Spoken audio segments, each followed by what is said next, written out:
Sou obreiro lá na Videira do Garavelo e estou muito feliz em estar aqui com vocês, me sentindo muito bem acolhido e muito bem servido. Essa é a minha esposa, Camila.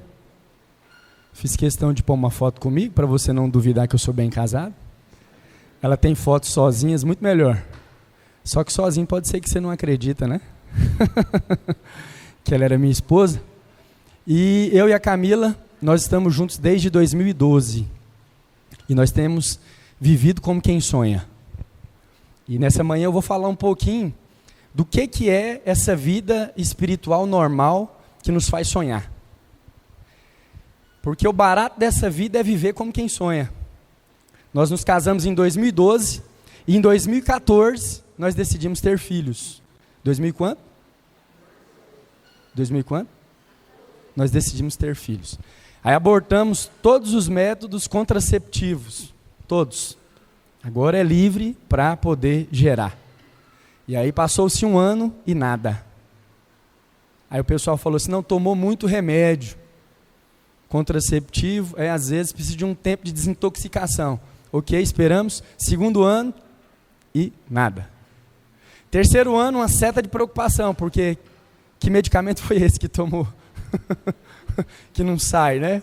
Vamos ter que fazer hemodiálise, né? Pôr sangue na veia entrando de um lado e saindo do outro. Mas aí foi aumentando a preocupação, principalmente da minha esposa.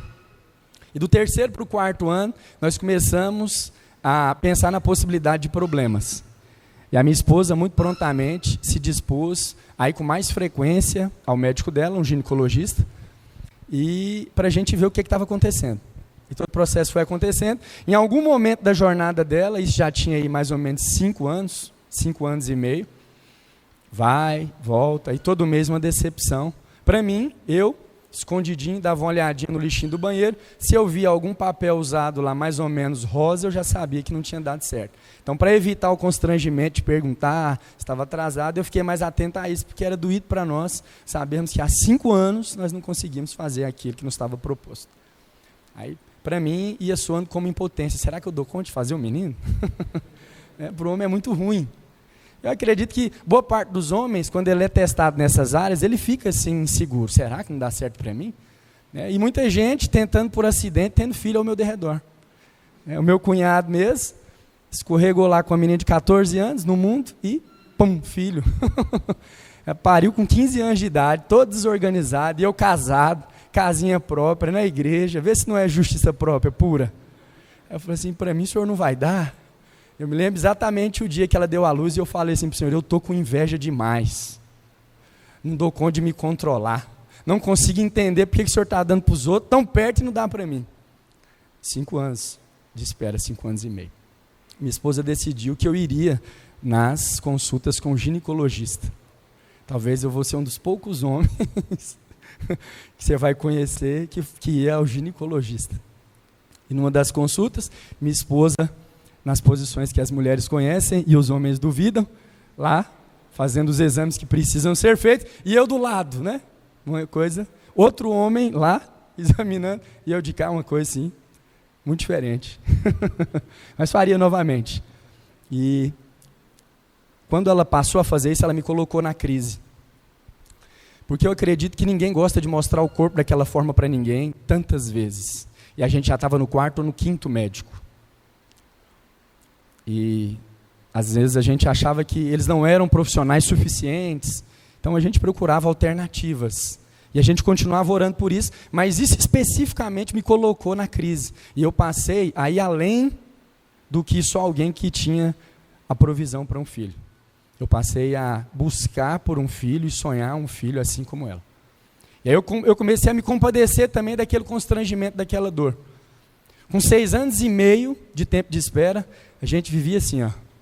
O Garavelo inteiro sabia que nós não dávamos conta de fazer menino. Ia ter um pedido de oração, o pastor Rafael Rodrigues, esse homem de Deus, me chamava lá na frente. Aí eu ia, muito encorajado, né? A igreja vinha, um monte de gente, colocava a mão, né? Eu não dá conta, tadinho, vou orar por ele, né? Era assim que eu me sentia, todas as vezes, humilhado, porque realmente eu não dava conta. E estava entendendo que não dava conta, e estava aceitando a minha impotência. Precisa ser muito espiritual para isso. Muito. Para permanecer pedindo, esperando e principalmente falando, eu quero.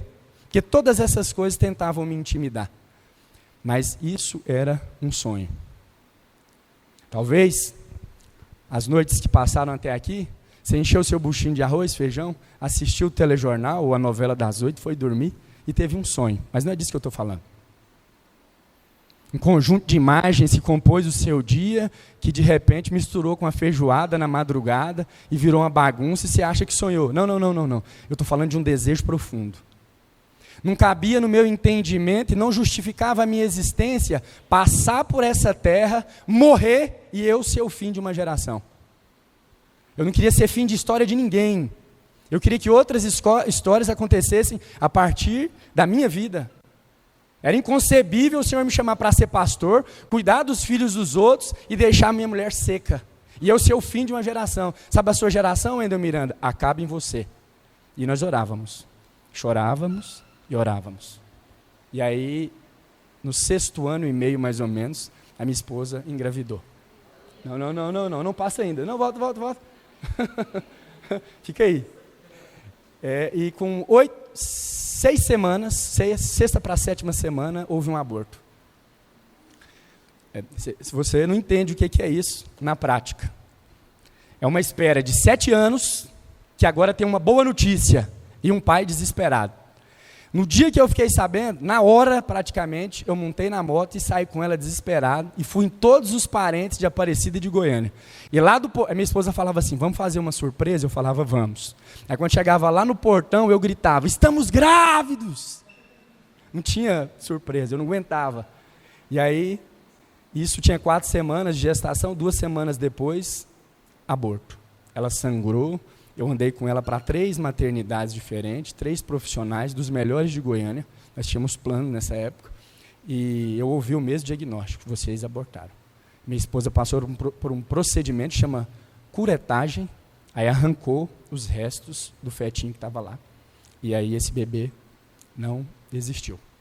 Morreu indo no ventre. O próprio corpo percebeu que ele não estava com a formação compatível com as semanas que tinham passado, e o próprio corpo aborta, que é o tipo de aborto espontâneo. O seu corpo, mulher, faz isso. Quando ele percebe a má formação, ele vai, aborta o procedimento, para de nutrir o embrião e ele morre. Aí a mulher sangra. E no caso da minha esposa, outro constrangimento, eu lembro de andar com ela nos corredores de hospitais, 3 sangrando e ela mostrando o corpo para todo mundo, e eu não queria mais vê-la nessa situação. Mas também não queria parar de sonhar, porque o Senhor falou que eu seria pai de multidões. Isso era um sonho, um desejo profundo. Nós passamos aquela fase, choramos e voltamos a orar e voltamos a tentar.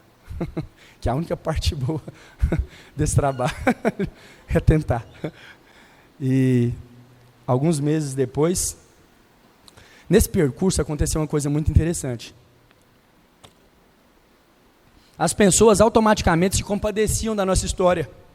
Você também talvez está aí. Compadeci, tadinho, esperou tanto tempo, perdeu. Você choraria comigo, certeza.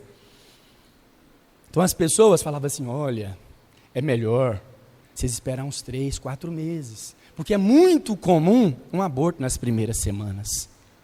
Então, na próxima vez que vai ter, no nome de Jesus, você espera mais.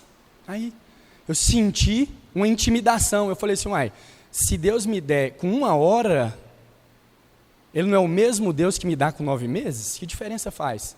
Aí minha esposa começou a aceitar, realmente, é prudente, seria assim mais sensato da nossa parte fazer desse jeito. E eu falei assim, olha, para fazer isso, você precisa esconder do pai. Porque se eu descobrir em 1 segundo, eu vou mandar mensagem para todo mundo no WhatsApp, vou falar na padaria, vou falar quando eu entrar, vou falar quando eu sair, não estou nem aí. Porque eu sei quem está me dando o filho. Já está mais do que provado que eu não tenho condição de tê-lo.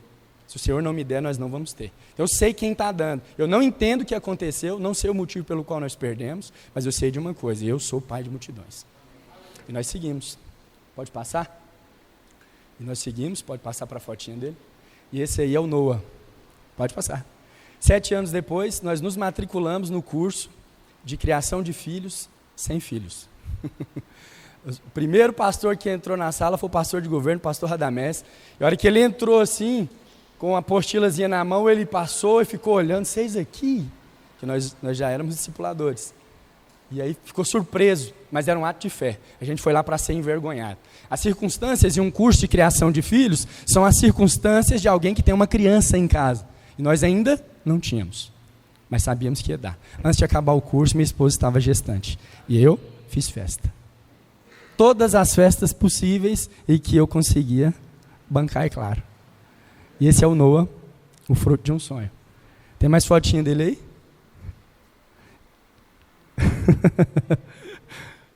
Ó, beijando o papai. Tem mais? Pode passar. Olha só, está com 1 ano e 7 meses. Pode passar? E tem olhos verdes.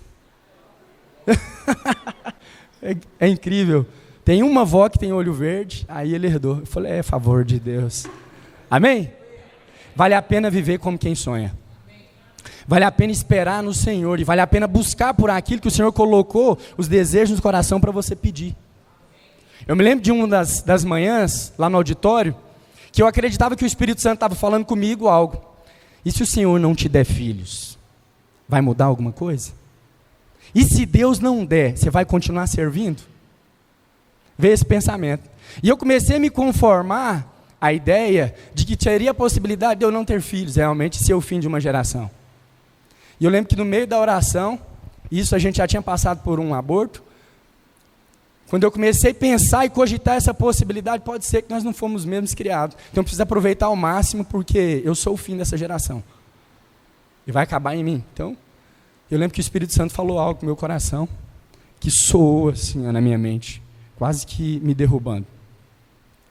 Eu vi a sua alegria, Wendel Miranda, nos dias da sua gestação. Eu estava com você na alegria da notícia e também estava com você no choro do aborto. Mal vejo a hora de te ver feliz novamente.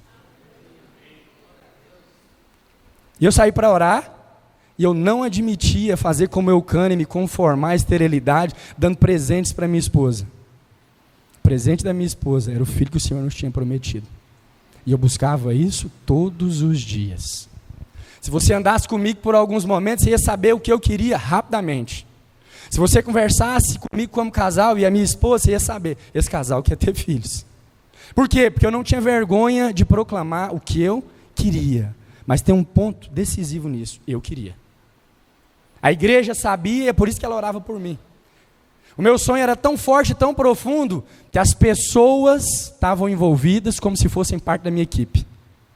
Eu me lembro perfeitamente no dia que a minha esposa ficou grávida e uma irmã falou tanta palavra de conhecimento que ela tinha profetizado. Você lembra aquele dia que eu falei? Você lembra tanto? Eu quase falei para ela assim, foi eu que fiz, irmã. Eu que sou o pai, né? Porque eu ouvindo assim, ela participou tanto do processo e orou tanto e pediu tanto, que eu já estava até assim, não, peraí, quem está pensando que é? O filho é meu, ué. Mas olha só, um sonho contagia.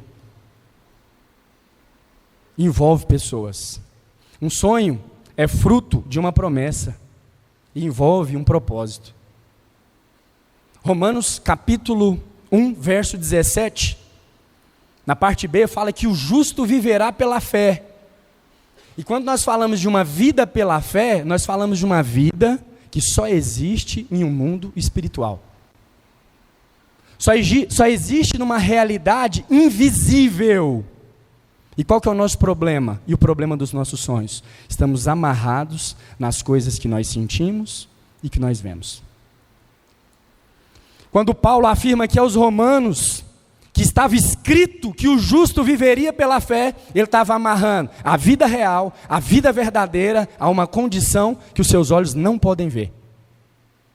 Viver dessa forma é loucura, porque você está aculturado a viver de acordo com as coisas que você consegue ver, pegar, e as sensações que passam pelo seu corpo. Mas não é a verdade. O que a palavra está falando é que você vive de verdade se for pela fé. Então a verdadeira vida está no reino espiritual, que é o reino da fé. É o reino das coisas que não se veem.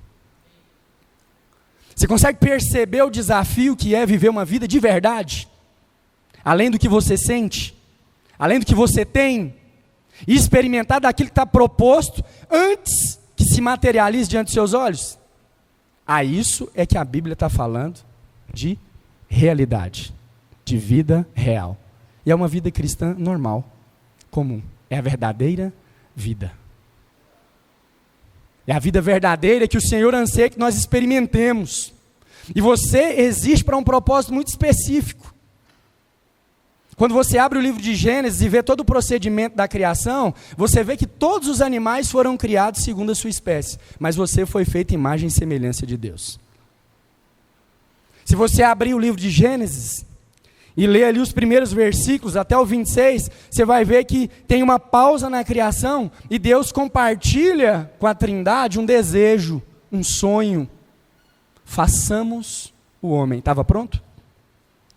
Estava pronto? Façamos, não é no futuro? Sim ou não? Façamos, era um projeto, era um sonho, que justifica um propósito. Os versos anteriores, no início do capítulo, você vê que a terra estava sem forma e vazia, e nada supria a decadência da terra, senão alguém, ou alguma criatura, que tivesse imagem e semelhança de Deus.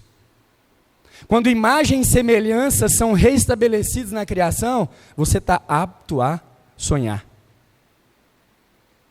Tudo que nós estamos falando aqui não está promovendo mudança nenhuma em você. Eu não sei da sua realidade, não sei das suas circunstâncias. Não sei quais foram as experiências que trouxe você até aqui. Não sei. E se você quiser me julgar daí de onde você está, falando, esse cara está falando muito, eu até concordo, mas ele não sabe da minha realidade, nota 10 para você, você está certo. Eu não sei da sua realidade. Mas, uma coisa que talvez você não saiba, a sua realidade é impotente para mudar o seu futuro.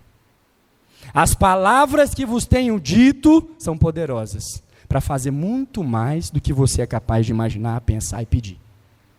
A realidade que nós estamos experimentando aqui, elas são superiores às que você sente, amarradas com a preguiça, com a indisposição. Nós vivemos num mundo de dualidades. A existência do frio está condicionada à temperatura máxima. Sim ou não?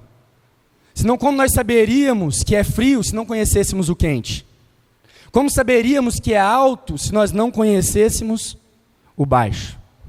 Se nós anularmos a existência de uma dessas extremidades, acabou a outra. A realidade da temperatura, quente e frio, está ligada uma à outra. A realidade da altura, o baixo, está amarrado na existência do alto. Se cancela o alto, perdeu-se a referência. Não tem como falar que é baixo, não tem como provar que é baixo, porque não existe nada que é alto. Da mesma forma você faz com a temperatura. Você não tem como você saber o que é o extremo no frio e o que é o extremo no calor, anula-se as duas realidades. E há uma realidade invisível para tudo aquilo que você vê. E se você ignorar a realidade invisível, acabou a realidade que você vê. E você está só passando pela terra, mas isso não pode ser chamado de vida, porque está incompleto.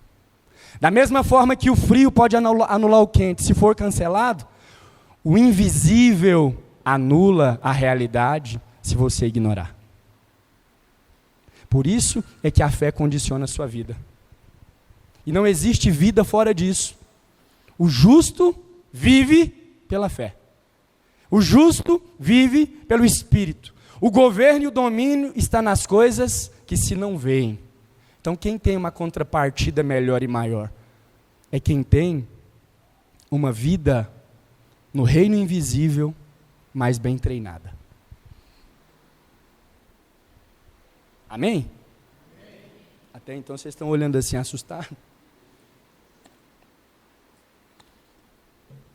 Estou nem aí. Não estou aqui por você. Estou aqui única e exclusivamente por causa de um chamado. É verdade? As suas experiências dependem mais de você. E como o pastor Tiago falou ontem, nós precisamos da sua cooperação. Mas quem precisa mesmo da sua cooperação é você. Você pode muito bem, na hora que o seu estômago roncar, sair aqui da capela, ficar aí só com o corpo físico, mas a sua mente está no almoço, está no repouso, está no banho, está no descanso, foi roubado pela temperatura, o mosquitinho passou e roubou sua atenção, isso é problema seu, não está sobre o meu domínio. Mas eu estou aqui para responder um chamamento de Deus, e eu vim fazer o que eu vim fazer, fui chamado para fazer, e vou fazer. Mas você quer experimentar das realidades que nós proclamamos? Mesmo que ainda não tenha sido vista pelos seus olhos, você tem o desejo de experimentar? Ou nem a capacidade de sonhar você consegue perceber nos seus dias? O que justifica a sua existência? Se fosse para você eleger uma prioridade máxima, você não pode fazer mais nada, só uma coisa, o que você faria? Talvez você não sabe decidir nem escolher, porque sua vida está mal resolvida. E você ainda não está vivendo como quem sonha. Quando se busca algo no Senhor, dessa forma, como um sonho, aquela coisa é como o ar para nós. Ou a temos, ou não vivemos. E talvez a sua vida tenha sido levada de acordo com o que os dias amanhecem. Se amanhece nublado, a sua realidade é uma. Se amanhece com sol, sua realidade é outra, sua disposição é outra, mas nunca é você que toma a iniciativa e a contrapartida de como vai ser o seu dia. Você não consegue determinar como que vai ser os seus relacionamentos, o tipo de pessoa que você quer se relacionar, viver, ter como mãe de seus filhos, ter como pai de seus filhos, você não consegue, aí você vai vendo no que vai dar, e desse jeito você vai deixando as circunstâncias te levar.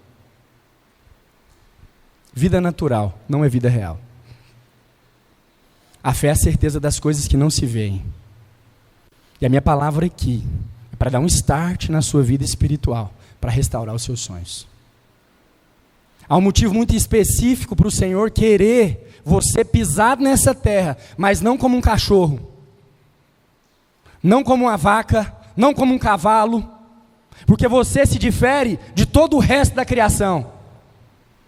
Todo o resto. O mundo aí fora tem se levantado para dar muito valor aos pets, por causa de um nicho de mercado, de um interesse financeiro. Mas deixa eu te falar, no momento da sua criação, Deus parou os céus para uma reunião e falou: façamos, é o meu sonho, o meu desejo profundo é ver o fim das trevas. Isso só pode acontecer se eu viver nessa terra e habitar lá, se a minha imagem e semelhança forem expressos enquanto eu caminho. Daí você veio. E a glória de Deus é manifesta quando seus sonhos vão sendo realizados. As pessoas, quando olham para nós, vê a nossa incapacidade muito rapidamente. Mas quando o milagre acontece, sabe qual que é a convicção que eles têm? Deus é com ele, Deus é com ela. É Deus quem faz. Me lembro que quando eu cheguei na videira, eu fui numa célula e o líder tinha dificuldade para ler. Ignorante. Para ser assim, bem rasgado. Ele pegava a Bíblia e gaguejava. A reunião era uma vez por semana e o cara não tinha coragem de treinar. E eu olhava para ele assim, eu falei: meu Deus, não podia ter treinado, sabia que ia ler isso aqui hoje, é sábado. A outra reunião foi sábado passado, por que não treina? Treino desorganizado. Eu, na célula, recém-chegado. Fizemos um encontro, Casa de Milagres, dia 2 de novembro de 2012, foi o dia que eu me converti nessa palavra, ao final dela. Em um momento muito específico, que nós vamos ter ele aqui, eu me lembro que eu olhava e julgava. E de repente o Espírito Santo de Deus agiu e falou assim: você já viu que tem 15 pessoas aqui? Era um encontro menorzinho nas casas? Então só cabia 15. Eu falei: é mesmo. E você já viu que essas 15 pessoas estavam aqui ontem e veio para cá hoje? Elas tiveram a mesma experiência que você e podem estar insatisfeitas como você. O que você acha que convenceu você e elas de voltarem hoje? Porque o líder não sabe ler, o trem está desorganizado, as pontas estão tudo sobrando, esse trem aqui não vai dar certo. Mas engraçado, você está aí sentado ouvindo, investindo seu tempo. Sabe por quê? Porque eu estou por detrás de todas essas coisas. Eu atraí todos eles para cá, e principalmente você, Wendel Miranda. Talvez você ache que insistiram com você e você veio por acaso, você não esperava se encontrar comigo. Talvez não seja nem o melhor dos encontros. Talvez nunca ninguém falou o que eu estou falando aqui para você, e você não viu nada ainda, sou capaz de muito mais. É só se aproximar um pouquinho, que você vai ver. A falta de educação, a ignorância, a aspereza, todas as coisas que a minha esposa conhece muito bem. E aí você, assim como eu, vai entender por que nós somos abençoados. E não é porque nós merecemos.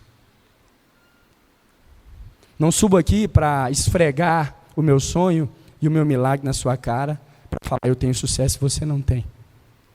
Subo aqui hoje para falar para você que é possível, sim, viver a vida dos sonhos. É possível, sim, casar com a esposa que você sonha. É possível, sim, escolher os atributos físicos, o temperamento do seu marido, o pai de seus filhos. É possível, sim, sonhar com sucesso e conquista. É possível. Mas esse mundo jaz no maligno. E os seus inimigos vão te testar. E aqui na palavra tem muitos inimigos que se levantam contra os nossos sonhos. Seus familiares não acreditam em você. Quando você fala de um sonho muito grande, imagina só se eu aqui, antes de começar a palavra, eu viro para você e falo o seguinte: sonhei essa noite que vocês três aqui, ó, se encurvavam aqui diante de mim. O que você vai achar? Pode falar. Aí é arrogante, menino. Quem que ele pensa que é? Para mim, o reverenciá-lo, beijar os pés? Mas José fez isso. E contou dentro da sua casa que aquele era o sonho que ele viveria. Que aquela seria a história da vida dele. E o que os irmãos fizeram? Perseguiram. Eu sei que você está aí, ó, muito cheio de trelelê com a pessoa que está à sua direita, à sua esquerda, amores para lá e para cá, mas sabe qual que é a verdade? Ela não torce pelos seus sonhos, não consegue, e nem deveria, porque Deus deu sonhos específicos para ela viver e experimentar.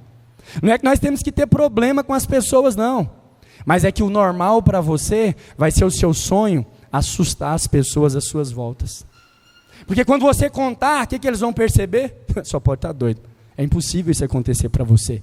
Preto mora no Tiradentes, filho do Zé, a mãe era garçonete do boteco, empregada doméstica, o pai era vigilante.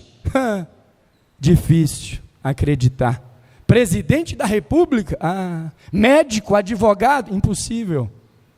Desabilita todos os seus sonhos, a esfera e o ambiente onde você está. Então, se você não se posicionar para proclamar os seus sonhos com a autoridade que você recebeu no mundo espiritual, nada vai acontecer. Em Mateus capítulo 7, no verso 7, nós recebemos do Senhor uma chave de conquista. Mateus 7, 7. Pedi e dar-se-vos-á. Buscai e achareis. Batei e abrir-se-vos-á. Quando Jesus fala essas palavras, ele está falando para um grupo muito específico de pessoas. Ele não está falando para qualquer um, nem para a multidão, que vinha ver milagre, que vinha ver água se transformando em vinho. Não, ele estava falando para um grupo seleto que decidiu liderar e caminhar com ele. Ele está falando assim, existe uma chave para você conquistar todas as coisas na terra. E ela começa com petição. Você precisa pedir. Você precisa pedir. Sabe os sonhos que você tem? E eu não estou falando aqui de fantasias. Eu estou falando de desejos profundos. Aquilo que de fato justifica esse ar que acabou de entrar aí pelas suas narinas. Respiro por isso. Eu como, me alimento por isso. Me condiciono fisicamente para chegar nesse lugar. E sem isso, pode me tirar a vida, porque nada faz sentido.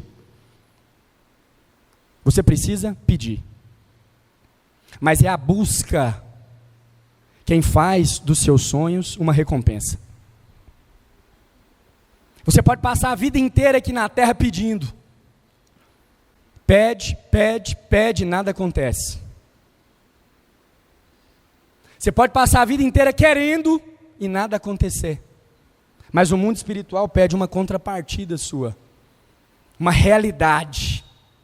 Um comportamento físico coerente com aquilo que você fala e proclama diante das pessoas. Que justifica os seus sonhos. Do que adiantaria eu falar que quero ter filhos se eu não me deitar com a minha esposa? Com vigor e saúde.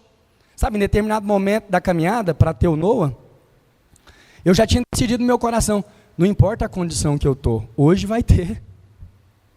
Não interessa a condição que você está, hoje vai ter. Virou uma questão muito maior do que prazer. É maior até do que o amor que eu sinto para você. É uma questão de existência. Você pode estar morrendo para lá e eu morrendo para cá. Nós vamos fazer o que é possível para nós tentar fazer um menino hoje. Com alegria, sem alegria, meio dormindo, mais rápido, mais lento, em Caldas Novas, em Pirinópolis, no cômodo da casa, em qualquer lugar. Mas é isso que nós queremos, é isso que nós vamos fazer. E ela foi entendendo o recado, porque eu estava na briga. Embora a latada era toda dela, porque eu não carreguei ninguém aqui. Meus peitos não inchou, não senti dor nas pernas, não quebrei varizes, não fiquei ofegante, suando igual um trem esquisito, não fiquei com umas vontades muito doidas, não fiquei. Eu só fiz pôr o problema lá. E mesmo assim, rapaz, tem vezes que eu falo assim, isso não pode ter saído de mim, é bonito demais. Vale a pena viver como quem sonha.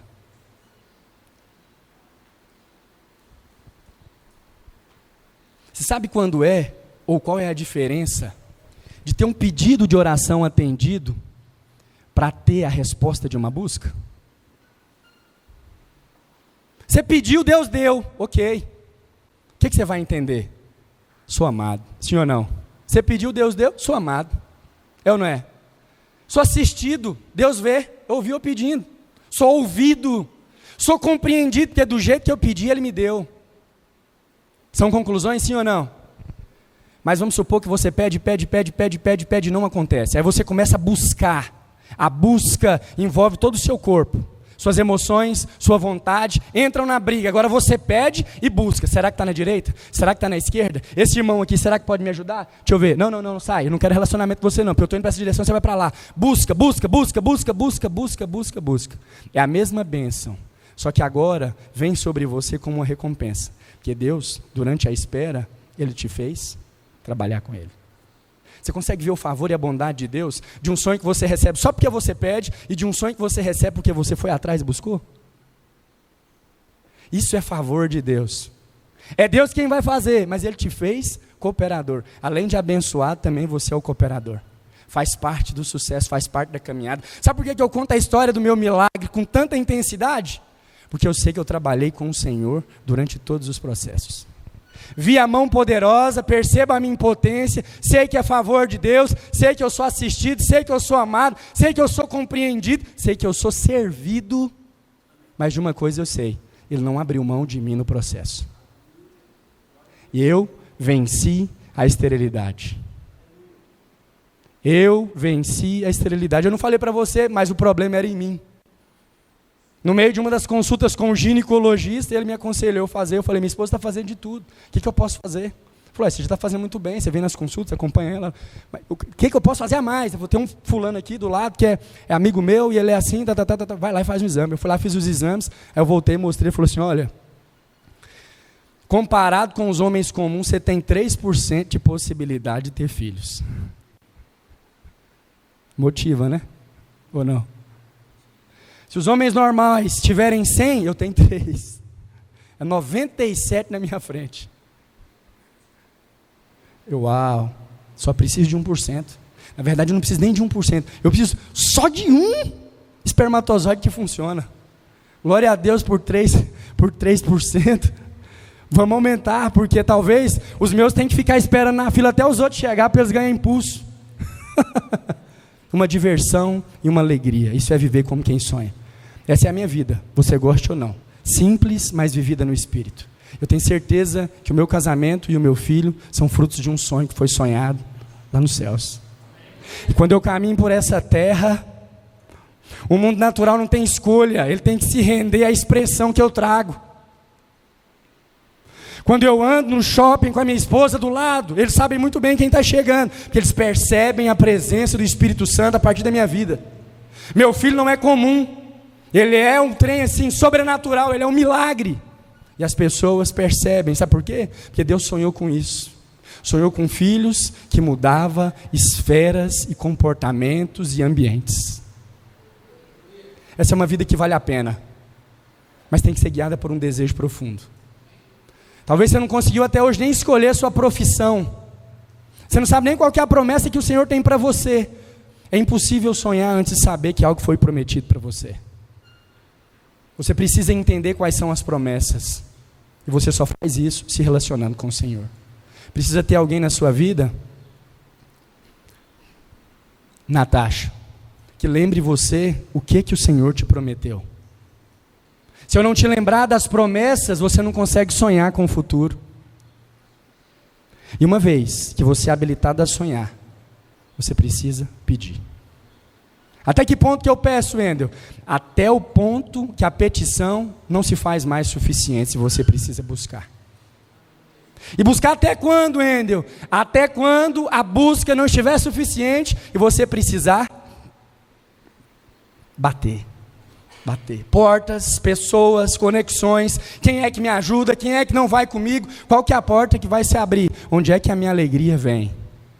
Seus sonhos são parte de um desejo profundo.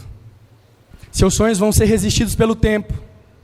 Porque boa parte das coisas que você vai receber no Senhor ainda são só um pedido, nem saiu da sua boca. Pode ser que você seja surpreendido com uma bênção que você nem vai pedir, mas pode ser que ela está só esperando você falar. Enquanto você não falar, não vai acontecer. Mas você precisa ter disposição para buscar. E você precisa saber que você foi reposicionado, condicionado a pedir. Você pode pedir. Em João capítulo 1, no verso 14 ou 12, não sei de cabeça, fala que todos quantos creram receberam o poder de serem feitos filhos de Deus. E qual que é o poder de ser feito filho? É o poder de vencer o tempo, pedindo, buscando e batendo. O mundo vai gritar, é estéril! E eu vou falar, o Senhor me prometeu, Ele vai cumprir. Fiel é o Senhor e a sua palavra, Ele é capaz de fazer muito mais do que qualquer circunstância, do que qualquer laudo médico. Pega o seu diagnóstico e faz o que você quiser. A verdade a meu respeito não sai dos seus exames, não sai do seu laboratório, ela vem dos céus. E Ele falou, Wendel Miranda, você vai ser pai de multidões, e o Noah é só o primeiro dos filhos. Já estou trabalhando a mentalidade da minha esposa, para a gente ir para o segundo. Oxalá que não demore 7 anos, que eu já tenha aprendido a lição, que em 3, 4 meses, pô! Presente, bingo! Mas eu já estou pedindo mais filhos, mais filhos, mais filhos, mais filhos. Filhos são riqueza, é o que eu quero. Deus me chamou para ser pastor, não me custa ficar aqui. Faria aqui até às 6, 7 horas da tarde, falaria muita coisa para você, você aprenderia muita coisa comigo sem me custar nada. Eu encontrei no ministério um motivo para trabalhar de graça. Porque isso aqui que eu estou fazendo agora é uma coisa que eu faria sem nenhuma remuneração. E fiz, como quem está com esses coletes amarelos está fazendo. Esses coletes azuis, muito pelo contrário, estão pagando para estar aqui. Que desejo louco é esse que faz alguém não ganhar e ainda perder para estar? Só pode ser de Deus. Mas esse é o motivo que justifica essa reunião. Lá em 2012, nessa mesma palavra, pregada de um pouquinho diferente, no final dela, nós somos desafiados a fazer algo, que é o que nós vamos fazer aqui agora, amém? Amém ou não? Amém? Lá em 2012, naquele cômodo de uma sala, os irmãos me falaram de uma história com o povo hebreu, debaixo de uma promessa, subindo a Jericó. Jericó é parte de Canaã, mas não é qualquer parte. Jericó é como o Vale do Silício. Sabe o que é o Vale do Silício? É como se fosse os Estados Unidos de Canaã, a parte mais produtiva. Mas Jericó estava cercada de muralhas. E Deus deu uma palavra que era para possuir Canaã toda. E aqueles homens foram guiados pelo Espírito. E eles deram voltas, voltas, voltas. E no final, sabe o que eles fizeram? Eles gritaram. Sabe o que aconteceu com as muralhas? Todas caíram. Eu não sei qual que é a muralha que tem te prendido, tem te paralisado, tem feito você um homem indisciplinado, uma mulher incrédula das possibilidades, não sei. Mas eu sei de uma coisa, a palavra que você tem recebido, se ela sair dos seus lábios com força, intensidade e vigor, despedaça qualquer jugo, rui com qualquer muralha, porque ela é poderosa para gerar, fazer, transformar, restituir. Você tem disposição de gritar pelos seus sonhos? Talvez você não sabe nem qual que é. Estou aqui falando de sonhos, você não sabe nem exatamente o que você quer. Mas oxalá que aí no seu coração já tem assim um monte de confusões sendo promovidas para você estabelecer algo que você quer viver. Não tem nada a ver com trabalho, não tem nada a ver com curso de graduação. Tem um motivo pelo qual justifica a sua existência, que vai dar glória para o nome de Jesus. É esposo, é filho, é família, o que é que você quer? Feche seus olhos. Em 2012, lá atrás, eu tinha preconceito com as pessoas que oravam alto. Achava um exagero, porque para mim Deus não era surdo. E eu lembro que nesse mesmo momento nós fomos desafiados a gritar pelos nossos sonhos. Por um minuto gritar, o constrangimento de gritar. Eu sei que todo mundo aqui tem vergonha de ser visto gritando parecendo um doido. Mas eu lembro que fizeram ali as pessoas fecharem os olhos e mandou gritar. As pessoas gritavam e eu com o olho fechado, com aquela sensação, é só eu que não gritei. Tá todo mundo olhando para mim, só eu que não gritei, até o momento que eu gritei. E quando eu gritei, eu fui abraçado pelo Senhor. Nunca mais a minha vida foi a mesma. Essa pode não ser a sua experiência, mas não custa nada tentar. Você está comigo nessa? Vamos gritar pelos seus sonhos? O mundo cercou os seus sonhos. Ele cercou com muralhas os seus objetivos e o seu futuro. Mas na hora que nós gritarmos, essas muralhas vão ser despedaçadas. Feche seus olhos. Você consegue ver um feixe de luz entrando através dessa muralha? É só o começo, porque todas vão cair. Todas vão cair. Mas é para gritar mesmo. Amém? João, no livro de Apocalipse, quando ele vê Jesus, ele o descreve com uma espada na boca. Porque o instrumento da vitória agora não está mais nas mãos dos guerreiros, está na boca. O que vai sair da sua boca e agora é poder para despedaçar todo o jugo. No 3, Jesus! Jesus! Jesus! Jesus! Jesus! Jesus! Jesus! Jesus!